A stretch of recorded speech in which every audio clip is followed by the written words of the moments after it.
प्यारे दोस्तों, मैं एक सिपाही हूँ, देश का सिपाही, जो बाहर से केवल अपने देश के लिए यूनिफॉर्म नहीं पहना हो। जिस तरह सुभाष चंद्र बोस थे, एक नागरिक थे, लेकिन सच्चे सिपाही थे, देशभक्त थे। भगत सिंह, चंद्रशेखर आज़ाद भी कभी यूनिफॉर्म नहीं पहने थे। लाल बाल पाल भी यूनिफॉर्म नहीं पहने थे। झांसी की रानी भी नहीं पहनी थी। प्यारे दोस्तों, हम सबों को अपने मन से एक देशभक्त होना चाहिए, और देशभक्ति सबसे सर्वोत्तम होती है, क्योंकि जब देश सुरक्षित है, देश में शांति का वातावरण है, देश के लोग पढ़ते लिखते हैं, अच्छे काम करते हैं, तो देश विकास पथ पर अग्रसर होता है और ट्रिलियन डॉलर की संपदा को अर्जित होने में विकास करता है।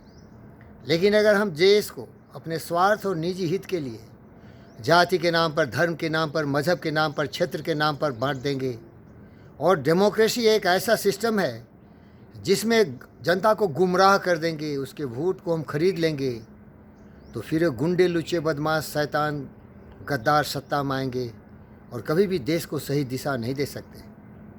तो इस तरह से जो देश की सबसे बड़ी हिफाजत करने वाले हमारे सेना हैं, मैं हूँ, हमारा भी उत्तरदायित्व होता है। हम केवल बलि के बकरे बनने के लिए सरहदों पर तुम्हारी रक्षा नहीं करते हैं देशवासियों।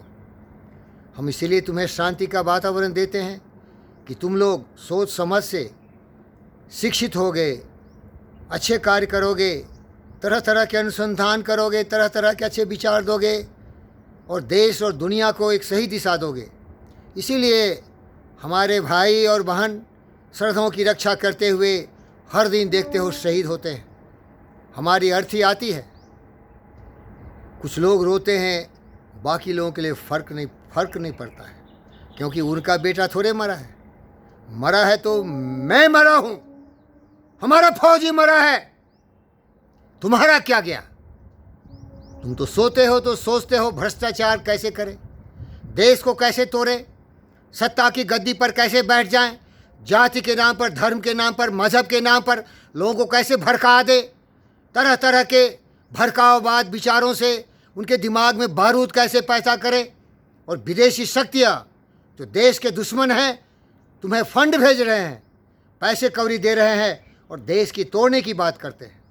तो याद रखना, हमने कुर्बानी दी है, खून बहाए हैं, हमेशा बहाते रहे हैं।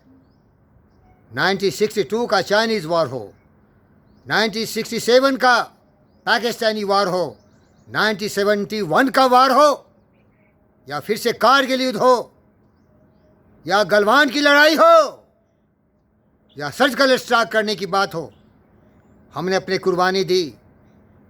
अभिनंदन बने, F-16 को मार गिराया, लेकिन तुम गद्दारों, देश के दुश्मन सबूत मांगते रहे। पेड़ गिरा या पहाड़ गिरा, ये सवाल पूछते रहे। कब तक सोचते हो कि जो देश की हिफाजत के लिए अपनी बलि बेदी दे रहे हैं, धू के जल रहे हैं, दिन रात सरहदों की रक्षा कर रहे हैं, तमसगीर बन के देखते रहेंगे? मैं अपने सुभाष बोस की आत्मा को फिर से निमंत्रित करता हूँ, आओ सुभाष बोस, हम एक ऐसे महान सेनाध्यक्ष का दिशा निर्देश करो कि हम जो आंतरिक दुश्मन हैं उनका मुकाबला करें। जब तक हम अपने देश को आंतरिक दुश्मनों से रक्षा नहीं कर पाएंगे, तो विदेशी ताकतों को यही हमेशा समर्थन करेंगे। भारत का इतिहास देखो, यहाँ जो गुलामी आई, गोरी हो, गजनी हो, तैमूरलैन हो, बाबर हो, या जो भी विदेशी आक्रांता आए, उनको समर्थन करने वाला ये हिंदुस्तान का गद्दार था, अभी भी है। इसके जुबान में लगाम लगाना पड़ेगा, इसको अनुशासित करना पड़ेगा, इसको सही दिशा देना पड़ेगा, इसको समझाना पड़ेगा कि देश तुम्हारा है, तुम्हें बराबर का हक है, अधिकार है, लेकिन अधिकार केवल फालतू बातों के लिए नहीं, कुछ कर दिखाने के लिए है। देश की सुरक्षा में, देश की एकता अखंडता में, देश को नए नए अनुसंधान करने में, देश के नए विकास पथ पर ले जाने में तुम्हारा सहयोग चाहिए। इसके लिए जितने भी हमारे बेटी और बेटे हिंदुस्तान के हैं, उनको केवल पढ़ाई पर ध्यान देनी चाहिए, और उनके माता पिता को या उनके मजहबी जो उनको भड़का रहे हैं, परेशान कर रहे हैं, कभी जाति के नाम पर, कभी धर्म के नाम पर, कभी मजहब के नाम पर, कभी क्षेत्र के नाम पर, उनको भी समझदार होनी चाहिए। अरे भाई, ये जो तुम्हारी आज़ादी है ना, इसको गारंटी मत कर लो। आज़ादी उसी की होती है जो आज़ादी का हकदार होता है, क्योंकि हम फौजी हैं। हम तुम्हें इसीलिए आज़ादी नहीं दिए हैं कि हमारे देश को टुकड़े टुकड़े में बांटो और हम किसी प्रधानमंत्री और राष्ट्रपति के गुलाम बन के रह जाएं, हम खून बहाएं और तुम मस्ती करो। ये बहुत दिन नहीं चलने दूंगा। मैं फौजी बोल रहा हूँ, मेरी भविष्यवाणी सुन लो। हम सब तमाशा देख रहे हैं। हम केवल बलि के बकरा नहीं बनेंगे।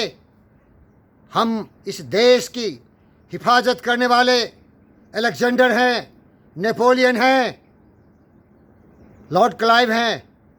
हम तुम्हें अनुशासन सिखा देंगे अगर तुम लोग सुधरे नहीं तो, क्योंकि हम मरने के लिए नहीं है ना भाई। जब हम मरते हैं, हमारे बीवी बच्चे रोते हैं, हमारी अर्थी आती है, तुम मुस्कुराते रहते हो। तुम्हारा कोई मरा क्या?